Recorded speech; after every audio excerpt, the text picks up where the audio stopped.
Assalamualaikum warahmatullahi wabarakatuh. Nama saya Bunga Mawarista Sonia, NIM 2020241013. Di sini saya akan membahas sistematika penulisan karya ilmiah. Karya ilmiah adalah karya tulis yang dibuat untuk memecahkan suatu permasalahan dengan landasan teori dan metode-metode ilmiah. Sistematika penulisan karya ilmiah meliputi 1. Judul, 2. Nama dan kedudukan tim pembimbing, 3. Pernyataan tentang keaslian KTI atau karya tulis ilmiah, 4. Kata pengantar, 5. Abstrak, 6. Daftar isi, 7. Daftar tabel, 8. Daftar gambar, 9. Daftar lampiran, 10. Bab 1 pendahuluan meliputi 1.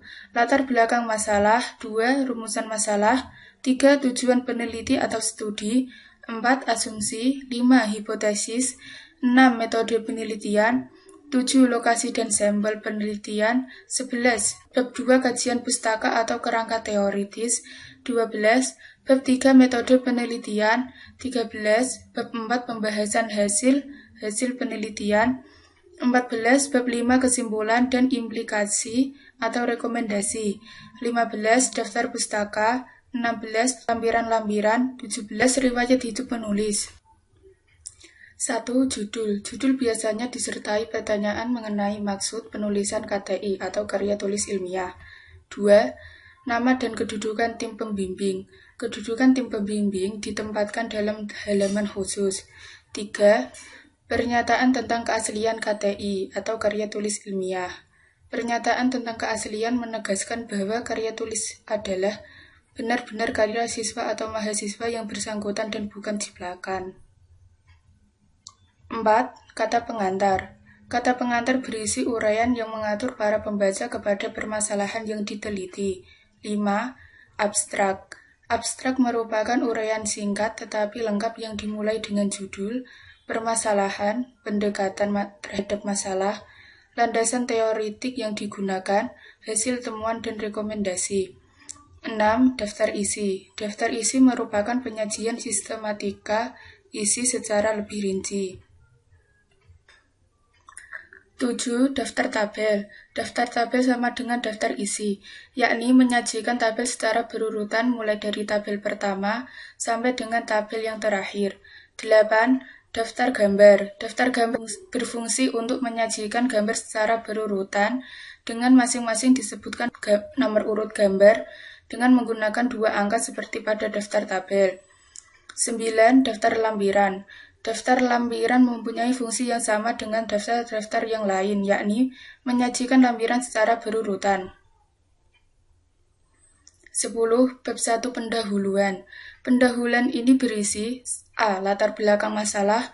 Pembahasan dalam latar belakang masalah bermaksud membeberkan mengapa masalah yang diteliti ini timbul dan penting dilihat dari segi profesi peneliti, pengembangan ilmu dan kepentingan pembangunan.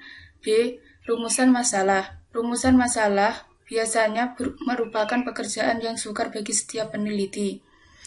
C. Tujuan peneliti atau studi. Tujuan penelitian atau studi yang menyajikan hasil yang ingin dicapai setelah penelitian selesai dilakukan.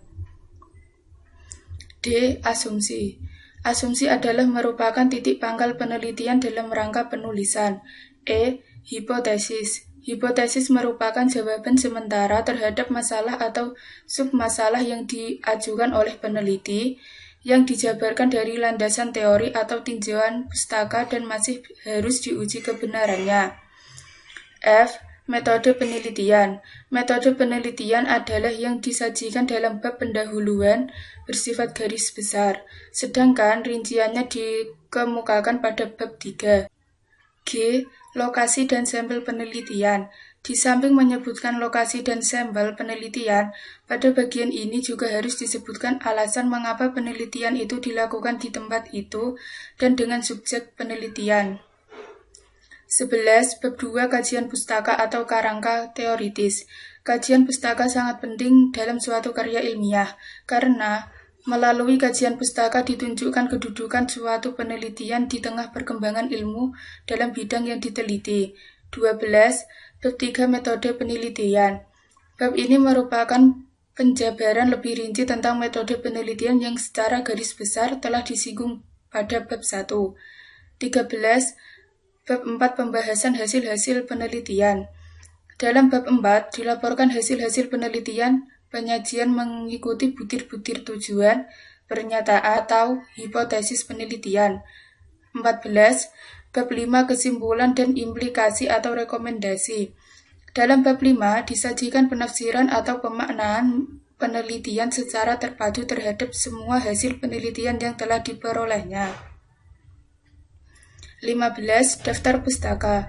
Daftar pustaka memuat semua sumber tertulis atau tercetak yang pernah dikutip atau digunakan dalam penulisan karya ilmiah.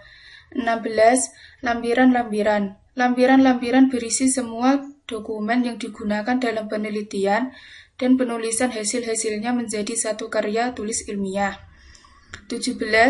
Riwayat hidup penulis. Riwayat hidup dibuat secara padat dan hanya menyampaikan hal-hal yang relevan dengan kegiatan ilmiah, tidak semua informasi tentang yang bersangkutan. Sekian dari saya, apabila ada kekurangan atau kesalahan dalam penulisan, mohon maaf. Wassalamualaikum warahmatullahi wabarakatuh.